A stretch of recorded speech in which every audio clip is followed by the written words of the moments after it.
piggyback on that question, first time in 21 years to come out and play so well, how neat is that? Yeah, it's pretty cool. It seems like every time we play now, we're going to either set or break records for ourselves. So every game we win is we're getting a little bit closer to our goal. But like KD said, we didn't come down here to win a game. It's nice to win the first one, but I think we showed today that we're just not happy to be here. We came down here to win this thing and keep our season going. That's been our mission the whole season, and step one of the mission is complete, but you can't complete it without steps 2, 3, 4, and 5. So, like I said, we're going to feel good about this one for the next hour or so, but figure out who we're going to play and figure out how we're going to attack the next game. You've already addressed your plan for pitching for tomorrow. Do you have that? You know what you're going to do tomorrow? We do not. How big was it to not let Maryland score in those first 3, 4 innings, whatever, when they were stranding runners? You guys kind of wiggled out of a lot of jams. That was the difference in the game. We put them on base, gave them some free bases, and then turned some double plays. One in the first inning, one in the second inning. And then they started playing great defense. Their middle of the infield was really, really good. They kept them in the game. Shortstop made ridiculous plays. Second baseman made a couple ridiculous plays. But we just kept swinging, even though we were making hard outs, we didn't give up on it. But we pitched a good game, played a great game on defense, and really swung the bats. And when you do those 3 things, you're usually going to win. So we played really good in all 3 phases. What are the deciding factors in deciding to go with Alec today as a starter? His competitiveness, he does that a lot. He'll give you a free base, but I think the team responds to his competitiveness, and even days where he only gets into the 3rd or 4th or the 5th inning like he normally does, we usually win those games. Even though he doesn't pitch all that great, I think the team piggybacks on how hard he's trying and how competitive he is. And that guy hates to lose worse than anybody in the dugout, and I think our team responds to that more so than him going out there striking everybody out. So. We needed to win the first game, so we put the guy on the mound that gave us the best chance. You touched on this a little bit before, but was the plan all along for BJ to be the first reliever out today if you needed him? If it was that early, if Alec would have got us 6 innings, we could have flipped it to Sigmund and Zarb and those guys, but if it was going to happen early, it was going to be BJ because, in the first game of the tournament, you don't need to use a lot of guys.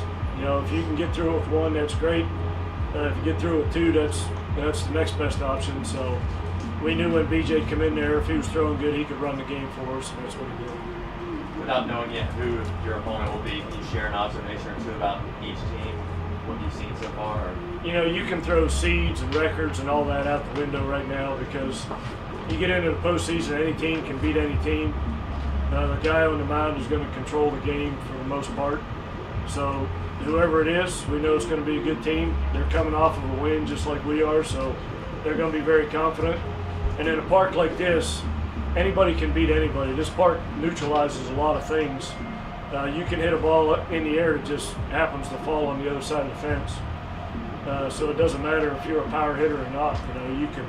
You can hit home runs and keep your team in the game. So even when we're up 7-1 and 8-1, you can't feel all that great about it because a couple walks a hit and 2 home runs and the game's tied again. So you just got to keep your foot on the gas the whole time, and regardless of who you play, you can't let that affect how you play. Randy, Kyle mentioned the idea of going up first pitch swinging. Was this something your idea before the game, or so many first pitch hits? A lot of hitters like to face a guy that throws a lot of strikes, because he doesn't. He might not give you great pitches to hit, but he gives you good pitches to hit. And the difference was Manoah's not that guy. When you stand in the box today against Manoah, you got as good a chance to get a hit as you have to get hit. So he hit 4 guys today. And after he hit that 4th guy, that guy on deck does not want to stand in there. And that affects how you hit, But when you're facing a guy like Schaefer, he's going to be all around the strike zone. That gives you the freedom to swing the bat early in the count, and that was our game plan going in there against them today. And you can have a game plan all you want going in against a pitcher, but it takes the players to execute it. These guys are a perfect example of how it was executed to perfection today. Final question for Coach Mazey.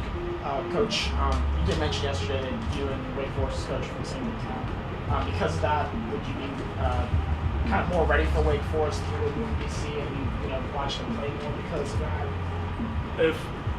If Coach Walter and I were the ones out there throwing, hitting, and catching, I'd say yes. But when the game starts, we just kind of stand there and watch the kids play. So it doesn't matter to me who we play.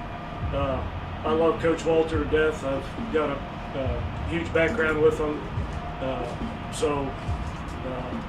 I hope they win just because I like him. Not so much because I want to play them, but I want him to have all the success in the world. So, but from a program standpoint, it doesn't matter who we play. We're not going to change how we approach the game because every team in here is very capable of beating them.